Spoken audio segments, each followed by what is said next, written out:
মানুষ কতটা খারাপ হলে এরকম হতে পারে। দেখো, আমি গরিব পরিবারের মেয়ে। আমার বাড়িতে এতটাই গরিব যে আমাদের কারেন্ট নেই। কারেন্ট ছিল, কিন্তু একটু মিটারের সমস্যা ছিল বলে কারেন্টটা বেশি দিন টেকা হয়নি, বা কারেন্টটা কেটে দিয়ে গেছিলো এত বিল আসার কারণে। তার কয়েক বছর পর আমার দাদার কারেন্ট নেই। আর আমার দাদার বিয়ে হয়েছে, প্রেম করে বিয়ে করেছে ওনারা, আশেপাশে বলতে গেলে এই 2-3টে বাড়ির পরই।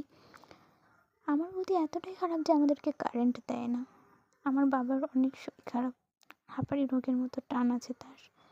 অন্ধকারে কত অসুবিধা, রাতের বেলা বাড়িতে কত অসুবিধা বলো তো। আমার দিদাও এখানে আছে, আমার দিদাও হাঁটাচলা করতে পারে না। ওনাদের জন্য রাতের বেলা অন্ধকারে অনেক অসুবিধা হয়। কারেন্ট কদিন আগে দিয়েছিল, যদি আমরা কারেন্ট জ্বালি তাহলে সে কারেন্টটা অফ করে দেয়। কারেন্টের সুইচটা বা প্লাগটা ওটা নুকিয়ে থয়। ভাবো তো, মানুষ কতটা খারাপ হলে এরকম করতে পারে। যদি তার মা বাবা এরকম